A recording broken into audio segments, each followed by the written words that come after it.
Wow, The Nightingale might be the most depressing movie I've seen on the big screen since, well, Men in Black International. Hello everyone and welcome to my channel. My name's EJ Marino and this is About Last Night, the show where I talk about the movie I saw last night. We are diving into a brand new review today. Yes, we are talking about the Australian film, The Nightingale.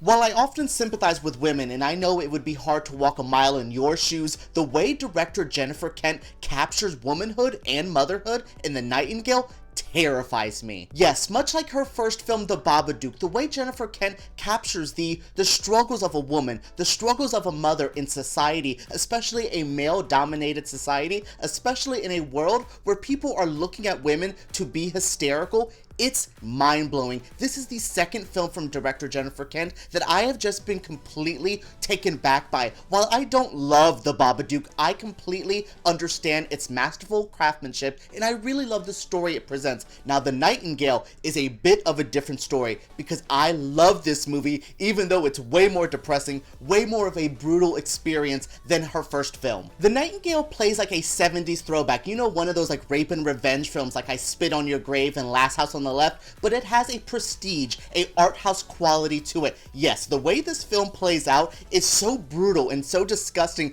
but it's shot so beautifully and the acting is so amazing that I don't want to take my eyes off the screen. Even when it's a heinous, violent act, I'm still like, Jesus Christ, everyone is like on their tens, like everyone is just doing it and killing it, and I'm disgusted, but I'm just blown away at the art in this film. And that's what the beauty of this movie is. It shows you such a heinous world. We're dealing with a woman who is raped, beaten, has her husband murdered, her baby killed, and now she's seeking revenge. That's all awesome. And then you set this as a period piece in the 1800s in the Tasmanian outback. Oh my gosh, this is such a delicious experience. There's so many layers to unfold here. There's so much packed into this movie, and while not everything's perfect, the way they handle colonialism and the indigenous people of this like Australian outback, it's not always the best, but also I don't expect every character in this movie to be nice to people of color. So there's weird struggles there, but at the same time, I'm just like, the way they handle womanhood, the way they handle this woman's revenge,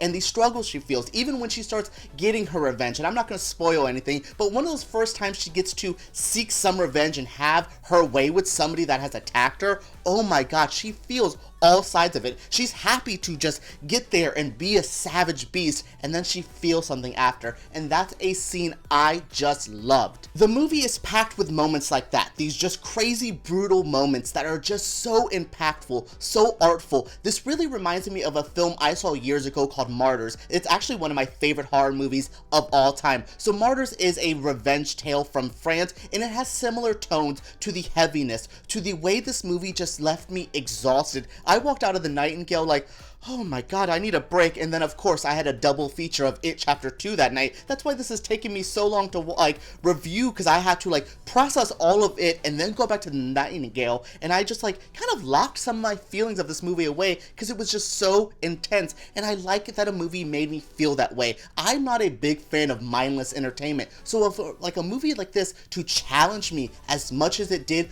I applaud it. While The Nightingale has plenty to compliment, it looks great, it sounds great, it's just an overall beautiful film. The acting is probably the most beautiful part of this whole movie. The actress who played Clare, I felt everything that she went through. She played it all in her face. Such amazing acting, such impactful moments that I just applaud everyone, from the director to her to even other side actors. Like, the men in this movie are not sidelined. They are like villainized. Sure, not all the men, because we have Billy, who I'll talk about. I just love him. So, but the men here, they're three-dimensional characters. As much as they're sick, disgusting villains, there's still meat to their bones. There's still stuff that I can go, ooh, I can look at your character and read more into it, and I like that. I don't want to see any character be sidelined to promote another character, and I think this movie does that very well. Claire is our star. We are following her through all the revenge, but all the sideline characters, how even a bird, how even the horse that she's riding on in most of this movie is a major player, and I love seeing that. But then we get to Billy. The actor who played Billy is one of my favorites. I need to see him in some Hollywood films soon because he played everything so well. While Claire's character had all the revenge in her face, all the intensity. He played it with such a softness. Even when he was seeking revenge, even when he had his own little plot, there was still a demure aspect to him that I adored. He's just such a quiet, silent kind of actor. He understated a lot of his performance. Even when he was acting a little bit big, it still felt just grounded and real, and I loved that. The acting is just incredible, and for a horror film, for a more dramatic kind of exploitation shock art house film like this, you need big, bold acting to really sell it all. The Nightingale is one of these movies that's really hard for me to recommend because I want to be like, yes, watch this movie. It's beautiful, it's great, well made, but it's hard, it's depressing, it's a little bit of a heavy film. So do I want to like make someone go through something like that? I don't know. But I will say, if you like anything I've said about this movie, you should check it out. If it's in theaters, video on demand, check this out as soon as you can. This is like I said, a heavy film, but it's well worth it because it's such a beautiful film. Director Jennifer Kent, round of applause for you. Two great films. There's no sophomore slump. From Ari Aster to Jordan Peele, Jennifer Kent, these like two-time newer directors now are killing it. I love it. That is it for my review of The Nightingale. What did you think of this review? What do you think of this movie? Let me know down in the comments below. Make sure you subscribe to my channel because I make videos like this every single week, and give me a thumbs up because YouTube takes us way too seriously. Alright guys, let's talk about The Nightingale below.